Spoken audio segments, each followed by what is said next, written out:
Hello friends, today's topic is passive transport. The plasma membrane must allow certain substances to enter and to exit the cell and prevent certain harmful substances from entering and certain important substances from leaving. In other words, the plasma membrane is selectively permeable, allowing some substances to pass through but not others. If they lose their option, the cell will no longer be able to protect itself and will be destroyed. The most direct form of membrane transport is passive. Passive transport is a natural phenomenon and doesn't require cells to expend energy to carry out the movement. It is the process in which ions or molecules flow through a concentration gradient from a cell or region of high concentration to a region of low concentration without releasing energy. Features of passive transport. Passive transport doesn't require any energy input, as compounds can freely move across the membrane based on a favorable concentration gradient. Unlike active transport, it doesn't require cellular energy input because it is driven by the system's tendency to increase entropy. So it is driven by the system's tendency to increase entropy. The rate of passive transport depends on the permeability of the cell membrane, which in turn depends on the composition and properties of membrane lipids and proteins. Passive transport occurs by simple diffusion or via pores in the plasma membrane. The passive forms of transport, diffusion, and osmosis move material of small molecular weight. Passive transport is independent of the membrane proteins and the catabolism of biological molecules for energy. Types of passive transport.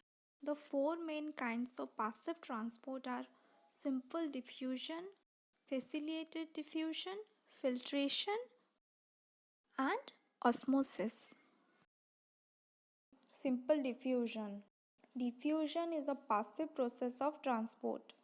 A single substance tends to move from an area of high concentration to an area of low concentration until the concentration is equal across space.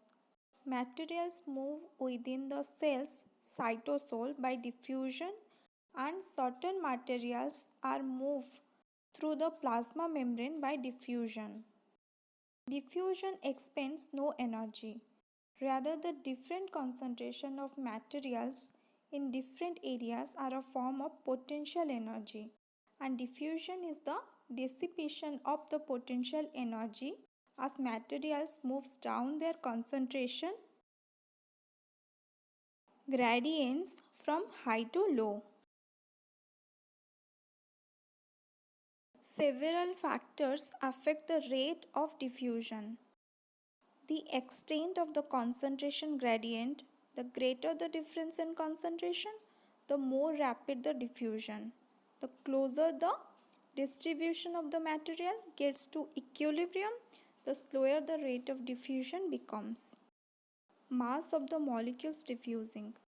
More massive molecules move more slowly because it is more difficult for them to move between the molecules of the substance they are moving through. Therefore, they diffuse more slowly.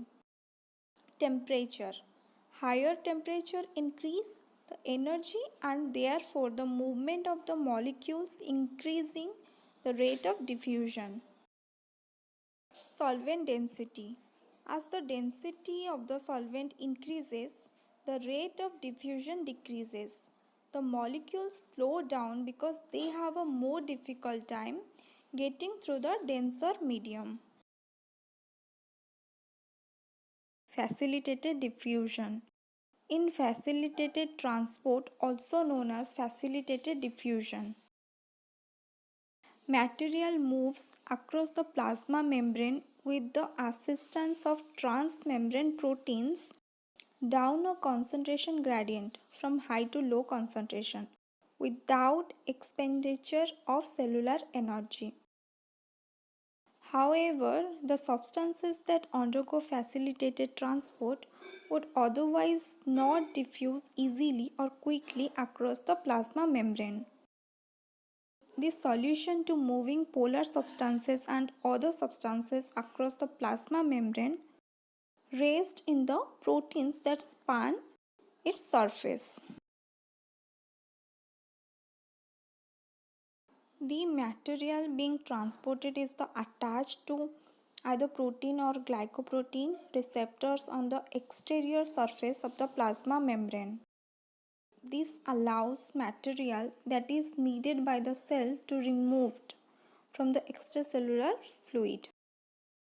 These substances are then passed to specific integral proteins that facilitate their passage because they form channels or pores that allow certain substances to pass through the membrane. The integral proteins involved in facilitated transport are collectively referred to as transport proteins, and their functions are either channel for the materials or carriers. Filtration. Filtration is the movement of water and solute molecules across the cell membrane due to hydrostatic pressure generated by the cardiovascular system. Depending on the size of the membrane pores, only solutes of a certain size may pass through it. For example, the membrane pores of the Bowman's capsule in the kidneys are very small, and only albumins, the smallest of the proteins, have the chance to be filtered through. On the other hand, the membrane pores of liver cells are extremely large, allowing a variety of solutes to pass through and be metabolized.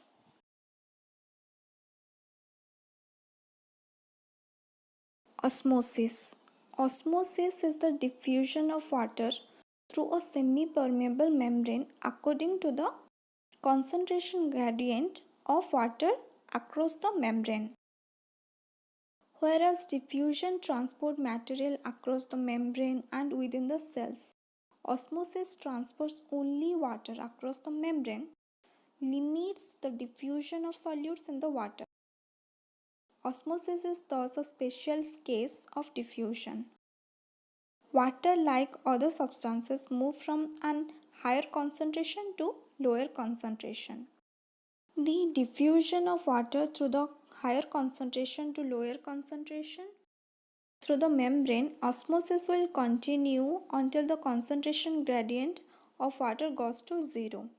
Osmosis proceeds constantly in living systems. There are three types of osmosis solution: the isotonic solution, hypotonic solution, hypertonic solution. Isotonic solution is when the extracellular solute concentration is balanced with the concentration inside the cell. In the isotonic solution, the water molecules still move between the solution but as the same from the both directions. Thus, the water movement is balanced between the inside and the outside. A hypotonic solution is when the solute concentration outside the cell is lower than the concentration of the inside the cell. In hypotonic solution, the water moves into the cell down its concentration gradient from higher to lower concentration, water concentration, that can cause the cell to swell. Hypotonic solution. A hypotonic solution is when the solute concentration is higher than the concentration inside the cell. In a hypotonic solution, the water will move out, causing the cell to shrink.